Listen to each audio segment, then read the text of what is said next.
This content is for educational and informational purposes only. It is not medical advice. Always do your own research and consult a qualified professional before making any decisions related to your health. Today we're diving into one of the most talked about compounds right now, and that is Retatrutide. If you've been anywhere near peptide discussions, research forums, or even mainstream headlines lately, you've probably heard this name popping up more and more. And for good reason. This is not just another incremental step forward. This is one of those moments where people are starting to ask if we're looking at a completely new level of metabolic control. So let's start simple and build from there. Retatrutide is what's called a triple agonist. That means it targets 3 different receptors in the body at the same time. Those receptors are GLP-1, GIP, and glucagon.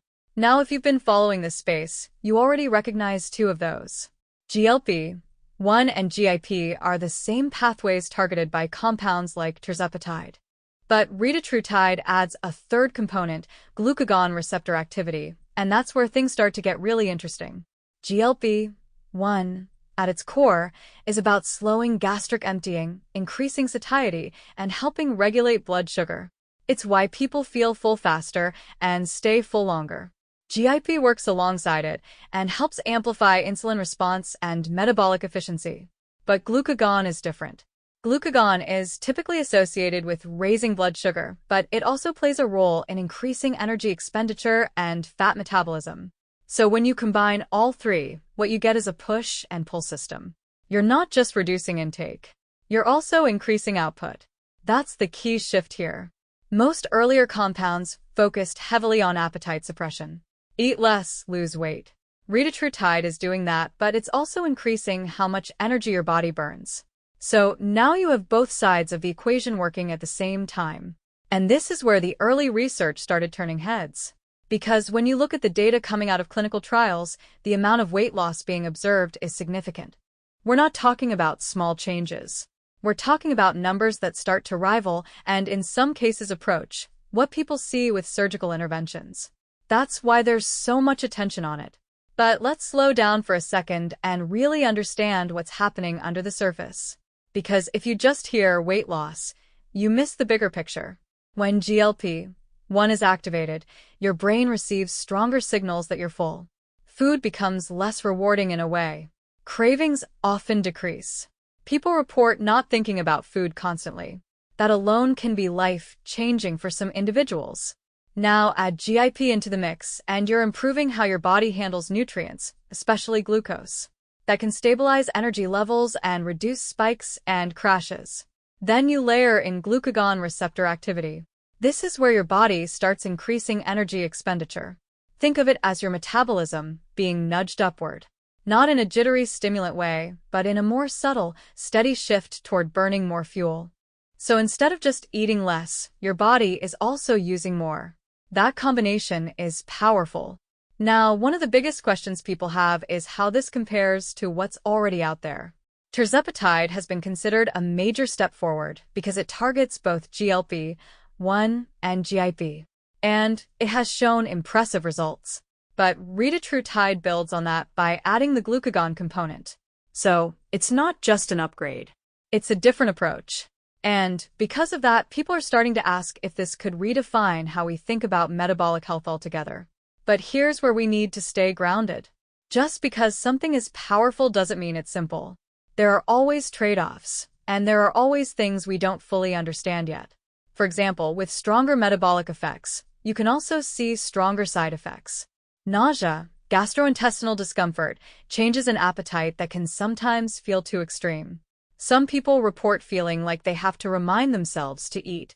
That might sound like a benefit at first, but over time, undereating can create its own set of issues, especially when it comes to maintaining muscle mass. And that brings us to another important point. Weight loss is not the same as fat loss. If someone is losing weight rapidly but also losing muscle, that's not an ideal outcome. So one of the conversations happening right now is how to support muscle retention while using compounds like Retatrutide. This is where things like resistance training, adequate protein intake, and overall lifestyle choices become critical. Because no compound replaces those fundamentals. It can enhance them, but it doesn't replace them. Another interesting aspect of Retatrutide is how it may affect lipid metabolism. Early research suggests improvements in things like triglycerides and cholesterol markers. That's important because metabolic health isn't just about body weight. It's about how your body processes and uses energy at a deeper level. There's also ongoing exploration into how these pathways might influence inflammation, cardiovascular health, and even neurological factors. Because when you start adjusting how the body handles energy, you're touching multiple systems at once. Now, let's talk about expectations. One of the biggest mistakes people make with new compounds is assuming they're a shortcut, something that bypasses the need for consistency and discipline. But what we're really seeing is that these tools work best when they're part of a larger system.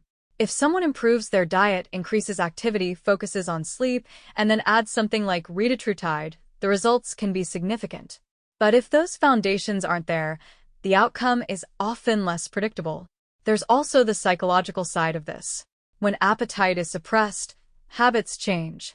For some people, that's freeing. For others, it can feel unfamiliar or even uncomfortable. Food is tied to routine, social interaction, and emotion. So when that dynamic shifts, there can be an adjustment period. Another thing worth discussing is how quickly things are moving in this space. Retatrutide is still being studied. There's excitement, but there's also a lot we don't know yet about long-term use. That's something to keep in mind, because early results are just one piece of the puzzle. And this is where doing your own research becomes so important. Understanding mechanisms, looking at data, asking questions. Not just following trends. Because trends come and go, but understanding stays with you. Now let's zoom out a bit and look at the bigger picture. What does something like Retatrutide represent? It represents a shift from single-target approaches to multi-pathway modulation. Instead of focusing on one lever, we're starting to see compounds that influence multiple systems at once. That's more aligned with how the body actually works. It's not one pathway in isolation. It's a network. And as research continues, it's likely we'll see even more compounds designed this way. More precise, more targeted, and hopefully more effective. But with that comes responsibility. Because the more powerful the tool, the more important it is to use it thoughtfully. There's also an interesting conversation happening around accessibility and awareness. As these compounds become more widely discussed, more people are learning about metabolic health in general. And that's a positive thing, because it shifts the focus from just appearance to overall function. Energy levels, blood sugar stability, cardiovascular health. These are things that impact daily life in a real way. So whether someone is interested in Retatrutide specifically or not, the bigger takeaway is understanding how the body regulates energy. Because once you understand that, you start making better decisions across the board. Now, let's touch briefly on comparisons again, because this always comes up. People want to know, is this better than tirzepatide? Is it better than semaglutide? Where does it fit? The honest answer is that it's not just about better or worse. It's about different mechanisms and different responses. Some individuals may respond extremely well to GLP-1 alone. Others may benefit from the dual action of GLP-1 and GIP. And some may find that adding glucagon activity creates a more noticeable effect. But that also means variability. What works for one person may not work the same way for another. That's something that often gets overlooked. And that's why personalization is becoming such a big focus in this space. Not just what compound, but how it's used in what context and alongside what lifestyle factors. Because at the end of the day, these are tools.